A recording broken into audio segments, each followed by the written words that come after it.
Hello my lovelies, and welcome back to Allotment of the Dead. Just thought I'd give you a little quick tour on looking at the state of this allotment at the moment.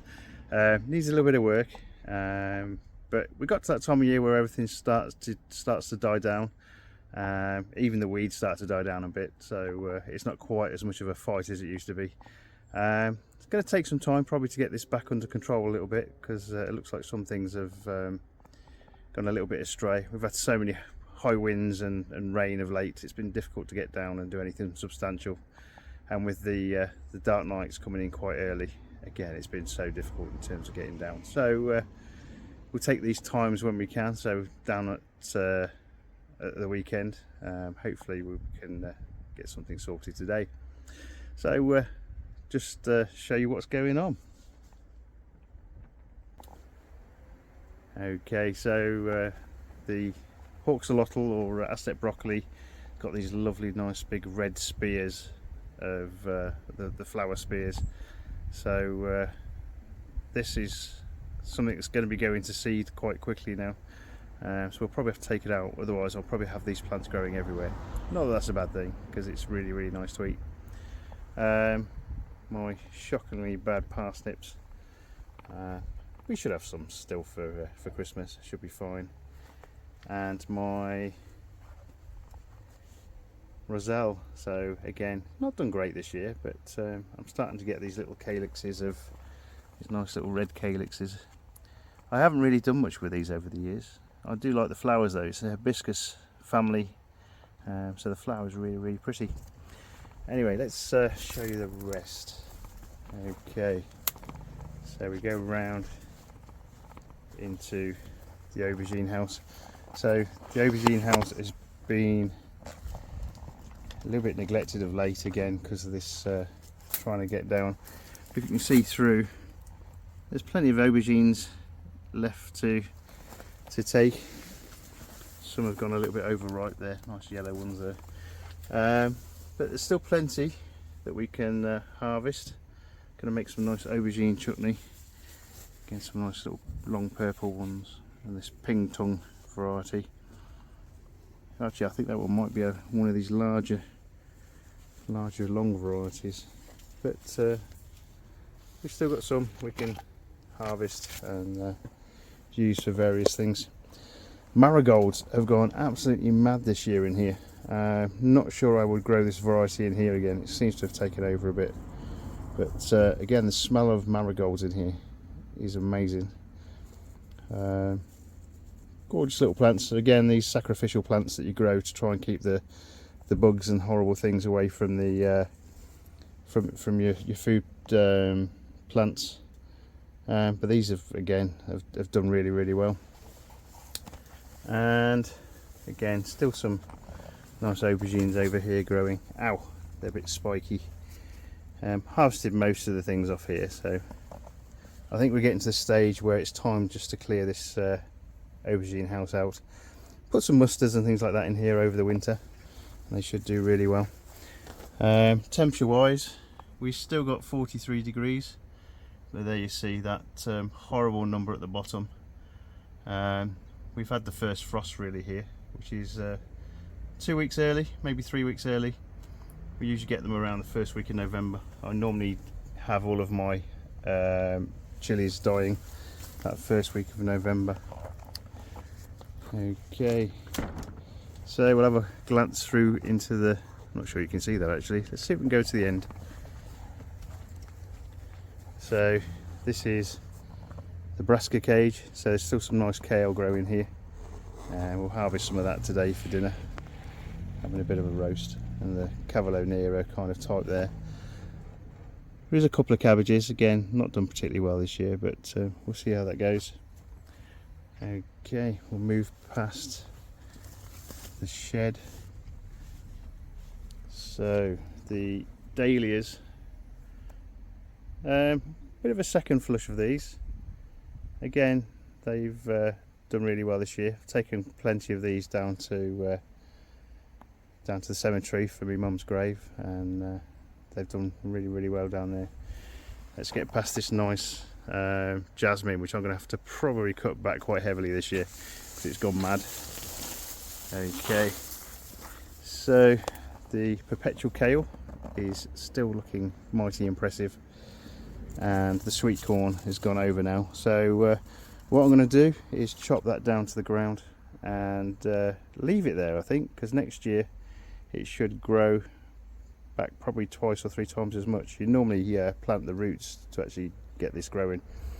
Most places they use kind of root small areas, small pieces of root to actually make the plants. This was just a kind of a trial, really. My Nepetia that the cat had basically sat on has decided to start growing back again. Really pleased with that. I'll leave it there, and again it should be nice for next year. Pulled one lot of carrots out of this. It looks like there's a few more carrots growing. Needs weeding, as does probably most of this particular plot. Okay, so what's left of my castor bean plant? So lots of things I need to get rid of, and the last bits of the aconitum, absolutely gorgeous. So okay, so you can see here there's lots of self-seeded mixture of borage and foxgloves. Not going to be able to leave them all there because there's way too many. They'll start to take over. So it looks like I've got quite a job in front of me in a couple of weeks' time. I've got a week off in a couple of weeks' time. So these were the Tayberry, Loganberry, and I'll be tying the vines in from this year. I've got a lot to cut out, so all of the fruit, all the vines where the fruit was this year, so these sort of ones here, I'm going to have to chop all those out and then tie in the ones that have grown this year for next year's fruit. Okay, so past the buddleia into the second poison garden. So again, the borage has gone mad. Seems to be a bit of craziness here. Picked up a couple more euphorbias for the poison garden and a couple more foxgloves, and again this was another nice poisonous plant. Mostly the seed, mostly the berries on this. So this is Cotonista. So I'll find a nice pot for that, I think, and put it somewhere. And I'm still not going to go anywhere near my compost heap. The wasps have been flying in and out of that quite heavily, so it's still not quite safe yet. When the temperature drops a bit, I think I'll give that a go. So my poison bed needs weeding. Again, these lovely, gorgeous foxgloves. Second flush of those again this year. Really, really good. And I'm going to say, if you remember this plant, this was what they call sunchoke in America. So Jerusalem artichokes.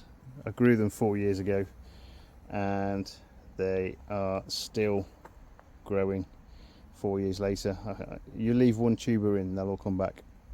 Member of the sunflower family, but yeah, they do their damnedest to grow every year, and we'll try again this year. Try and dig out as much as we can. Okay, so you see the last few monk's hood or wolfsbane growing, aconitum, and the corncockle again has come back. Oh, well, that's not a corncockle actually. That's a self-seeded cosmos, which again have done really well this year. The callaloo is again a little bit like the Aztec broccoli, has gone over now, so we'll take all of these seed spears out before they drop. I mean, this is kind of just about ready to drop now. I think I need to get that out. Okay. What's left of my acacia plant? Still plenty of acacia on there, so we'll harvest a few more of those before the end of the season. And the garlic chives, again, they've gone to seed. that's fine. We can let them do that. See the nice little spiderlings. I don't know whether you can see them. It's just literally a nest of just tiny little spiders. And again, this nice cola plant here. The smell of that's really, really good. Okay, let's go for another walk. So as you can see, we get to that time of year where everything starts to die off a bit. It's not a bad time of year really. You can kind of come down. It's quite quiet during the winter and the late autumn. Just unfortunately a lot of work to do just to get it ready again for the spring. Okay, we've gone to the new build. Still haven't found a decent name for it. Okay, I'll show you these potatoes actually while you're here. So I put a video up. I was planting some potatoes for Christmas, and I very stupidly left them out here thinking they were going to be okay till at least the end of October. But as I say, that frost literally took me by surprise. You can see here the plants have died off with that cold. That frost has literally hit the end of the shoot. It's unlikely that this will continue to grow from this, so I think I might just cut my losses.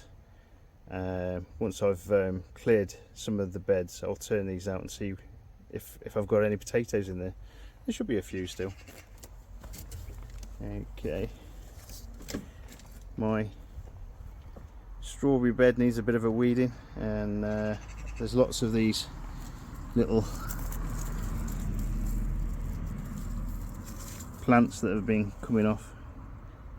So the strawberry makes new little plants at the end of these little long vines, which you can then plant as new plants for next year. But yeah, needs a bit of a tidy, same as everything else really. Into my new build then. So what's left of the basil, so there is still some bits I can take off those. So the leaves and things, I'm going to dry them down and actually have some dried basil in a couple of little pots at home. And my tromboncinos done again really well this year.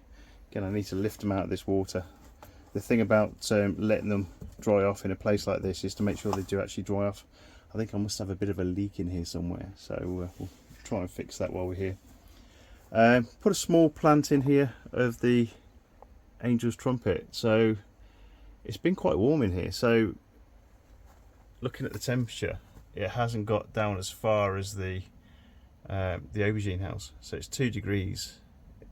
Still cold enough that potentially if you've got anything tender, it's probably not going to survive. Let's reset that. So at 20 degrees in here, still quite nice. And my laburnum should be a nice little tree at some point. I'll keep potting this on into larger pots as time goes on. And my cilantro, again, usually this time of year it starts to die off. It's still trying to throw out these flower spikes just to try and set seed, but the smell again is so nice in terms of that Shard of Benny coriander smell. Really, really good. Okay, we'll go out here. So again, a couple of potted plants. Again, I think I'm probably going to have to bring these in. They're both deciduous, I think, but I'll probably have to bring them in to give them a little bit of a chance to survive. And then what's left of my courgette plants. So we're at the end of the season now. It's unlikely there's going to be anything much usable, but we've still got a couple of little ones on there, so we'll take those and throw them in something. Pretty much all the tomatoes now have died off amongst this lot of looks like dock leaves there, so dock plants. Still some tomatoes I can take, but you can see here kind of the blight set in really with most things now. And as we'll move along, so I planted some fennel. Again, I need to probably give this a bit of a weeding. Whether or not that will give me any decent bulbs, yet to be seen. Again, the fennel wise, I've tried them a couple of times this year. They seem to be doing better for me than before, but again I don't know whether they'll last this cold weather as it comes in. We'll see how it goes. I think I've got a leak in one of my bee bowls. I've got one full of water. And the amount of rain we've had, you'd expect this one to be as well, so I think I must have a split in this one. Might need to replace that at some point. Okay, oh, there we go. Now that there, in amongst my spring onions and my dandelions, oh god, is probably a fox. So chances are there is probably an egg or something buried in there. They like burying things and leaving them for you. Okay, so absolutely gorgeous chard there. The leaves on it are fantastic. Again, nice little bit of garlic and a little bit of butter. Do really good. And I'm going to harvest these today. So this is basically the popcorn, sweet corn that basically blew down in the winds that we've had. But I've got some quite nice cobs on here, so hopefully I should get some nice popcorn off these. I'll harvest these today as well. Should be good. And then this black variety as well. So as long as there's been no cross-pollination, I should get hopefully some nice black kernels off these. They should be jet black. Okay, into the pumpkin patch. So I've got a few still kicking around here. Looks like I've got spinach growing. I don't even remember planting any of that, but there you go. And again, some more chard growing. A few pumpkins kicking around. So again, they've done okay this year. Still not massive ones this year, but we've got a few.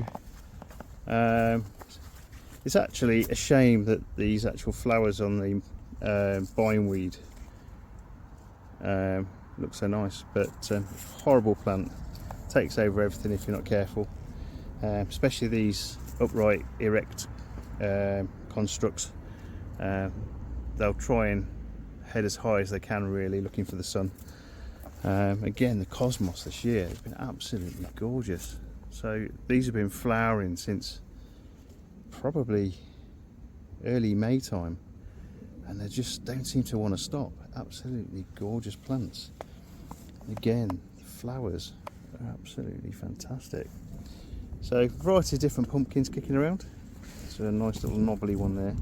I've got to this time of year now where I'm going to have to probably harvest most of these, take them off the plants here, because the frosts, if you're not careful, can get in to any blemishes in the fruit, and you can end up having them rot on the vine. So again, got some nice little pumpkins down there.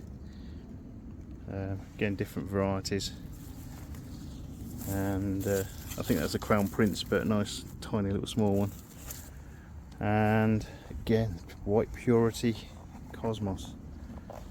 It's a shame to actually chop these out, but I think I'm getting to the stage where I need to try and get these beds ready for next year, so unfortunately that will have to happen. And we've got this nice white ball pumpkin. Tromboncino again, still got a couple out here, done really well still. I've had plenty of tromboncinos this year. Okay, and we've got these candy roaster. They haven't grown very big. I think this year this cosmos hasn't done me any favours. So we've got some that's died off over that side, but it's not really done me any favours. I think there's been a bit of competition for nutrients in the ground here, and it looks like the cosmos has actually won that. So, which unfortunately has meant most of these pumpkins haven't really got to their full potential. So I think probably next year, if I'm going to plant some flowers, well, I'll still probably plant some flowers, but it definitely won't be cosmos. Even though some of the colours and the flowers on these have been absolutely gorgeous. Okay, my mulberry encroaching on the path, so I'm going to have to do something about that this year. Probably chop some of the side branches off. Again, we'll wait for it to go dormant before we do much of that. So again, deciduous tree, so it will drop the leaves eventually, and then we'll have a look, see what we can thin it out a little bit. Prefer this to go up bit more upright rather than out. It's going out at the moment, so we'll see how that goes. My polytunnels, a bit worse for wear. Again, we're going to have to do a bit of work on those. Looks like a job for the spring. Okay, into the polytunnels. So I've still got what's left of the glory lily still growing there, so we'll chop that out. We'll take out the tubers from the pots, put them in some nice brown paper bags, just to keep them over the winter period before we plant them again in the spring. But again, they've done really well this year. Absolutely gorgeous flowers on these. And then since I took out the tromboncino in here, the serpent gourd has been still trying to put out fruit, but I think we're too late in the season now for this to really do much. But there are some attempts at fruit in here still, and the smell of the serpent gourd is quite nice. I think it's time to cut the losses with the Corella. So we've had a couple of Corella off these. This particular one, it's done better in the other polytunnel. And again, we've got some nice chilies and sweet peppers still growing. So Berrima brown and the nice Allotment China. Some of the plants haven't really taken off in here, but these were the kind of the overflow ones, the ones I had left that I just didn't want to get rid of. What has done well is these volunteer Anchor Sunrise. I didn't plant any of these this year. These were all literally probably a couple of seeds that, or a couple of fruit that probably hit the floor last year, and we've grown from that, and they've done really, really well. I'm so pleased with them. And the end of the poison plants here. But that being said, these are new flowers. So the Datura, or thorn apple, so you see these nice weird kind of spiky fruit on them, is what gives them this thorn apple name. Again, they're still trying to give me more and more flowers, and whilst they're flowering, I'm going to keep letting them grow. I'm cold weather wise in here, I think we're at the same levels as the aubergine house really. It looks like the angel's trumpet has taken a bit of a hit for it, because the flowers on these have been a lot closer to the surface of the polytunnel. That cold air will have hit the top of this plant probably a lot quicker, which is why this plant is starting to die off a little bit quicker than the one next to it. I said I was going to take these out, never did get around to it. We'll do eventually, but again, these have done so well. Cocktail Crush, it's a blight resistant variety of tomato. Definitely something I'm going to plant again next year. Nice little empty hanging basket there, we'll sort something out in that. I'm going to grow lots of mustards and things in these sort of things and just see how they get on. My okra, plenty of kind of size to this plant, and there is an attempt at making some fruit, but again, they've not really done that well.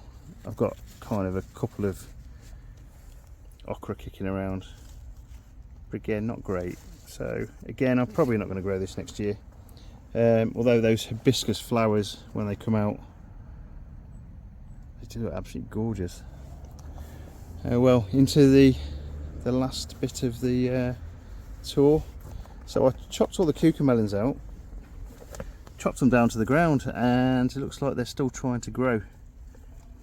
I'll leave them to it. We'll see what happens at the end of the season.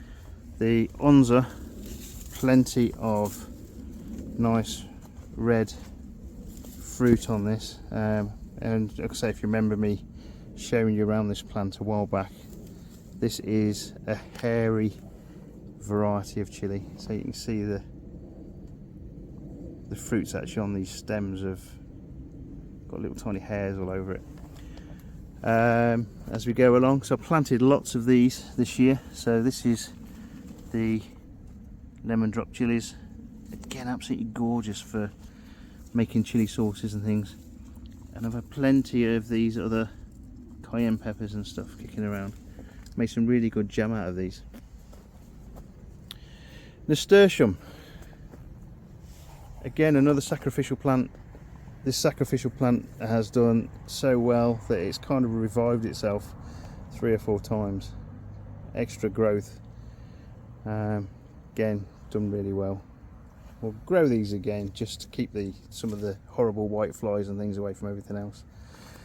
So lots of my chilies unfortunately are still green.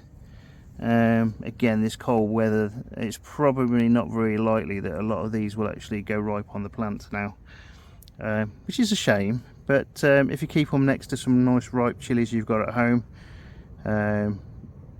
in a bag even, these will basically go the colour they're supposed to. These are the rainforest chilies, so these will go a nice red colour. I did a tasting video on these, again quite a nice flavour to these. And the Eagle's Claw chilies, the Takonatsumi, again some nice little chilies on these this year. I'm going to be making plenty of jam and chili sauces over time. So my cayenne peppers this year, again multiple different varieties of those, done really, really well. And the Berrima Brown, lots of plants of this one. I don't remember actually planting quite so many of these, but again they've done really, really well. I'll take a step back so you can see the Cruella plants. So I've got one rotting on the vine there, so we'll have to take that away. But the Cruella has gone absolutely mad, and it looks to me as if it's been hit a little bit with the cold, but not too bad. So we'll leave them a bit longer because we are still getting some nice little Cruella fruit on here. They're bitter melons, so we'll keep that going. Big Mama mustard, big mustard mama even. Again, I don't know, it's been a funny season for these. Some of the chilies have done really well this year, and some of them not quite so well. Komodo dragon, not been very big. It's a shame. And again, there's some of the super hots at this end will hopefully finally give me something. You can see some nice more cayenne peppers there. So again, there's some of these nice habaneros. We're getting some nice little fruit on them now, but oh, it looks like another Takonatsumi there. So there is still plenty to harvest, and I'll be getting plenty more off these. The hanging baskets that I've had the vanilla wisley in, and they've done again really, really well for most of the season. And these pelargoniums, hopefully we'll be able to put these into somewhere and keep them till next year. They should hopefully just be able to come out again in the spring, and they should be nice. So temperature wise, what's it been like in here? Let's have a quick look. So, oh, this has only gone as far as 3, so that's surprising. Again, it could be that there's more foliage in here, so it's kind of kept the heat up a little bit. I'm kind of guessing a little bit, but I'm surprised because there's a lot of holes in this particular cover. So I was expecting probably a lot of these to be dead already. And again, there's nice cayenne peppers growing, and then this Bolivian hairy chili. I'm hoping these will go red, but these are quite heavy, quite a lot of substance to these. I'm going to have a go at trying to overwinter this plant. This is the best one I've actually seen for quite a while. And the hairy chili is one of those plants that supposedly you can actually have for multiple years. Some people have had these plants going for 10-15 years or so, so I'll give it a go. What's the worst that could happen? It'll die and I'll have to grow another one from seed. This is one season though this is grown, so not bad. There's a nice little flower of this plant. You get these nice little, oh, quite big chilies off them. Okay, and then just into the last few sweet peppers. So these Ancho Grande, kind of large sweet peppers. So these are the smoky ones they use for the mole sauces and things. Okay, so that's another quick look around the plot. As I say, I've got plenty to do. They always say, one of the questions they ask you, how long do you have to give an allotment? How much time do you have to give it? And I've always said an allotment will literally take as much time as you throw at it. So if you haven't got enough time, chances are some of the weeds and things will take over, and you'll need to take a bit of time to get them back to some bit of ground you can actually use. If you noticed outside, I've got a lot of weeding to do, a lot of digging to do. I've got a week off soon, so hopefully I can turn it around in that time. Haven't even had a chance to start that new plot properly yet, so I think we'll spend some time, get that trimmed down and get that covered with membrane at least until spring, and then we'll try and get that going. But yeah, it's been not a bad season. I've had a few different plants and things. So I don't know whether you can remember the Jacquemus plant. So I think these are just starting to die off now as well. You can see this here is the top of the tuber. So again, I need to clear a bed really, and then the soil from this can go on that bed and we can harvest these Jacquemus. It's supposed to be really nice, a bit like potatoes. Anyway, that's all for this quick tour. I say quick tour, it's about half an hour or so. I don't think I'm going to probably leave it at half an hour. We'll see how that goes. All the best to you guys, and we'll speak to you again soon. Take care. Bye bye.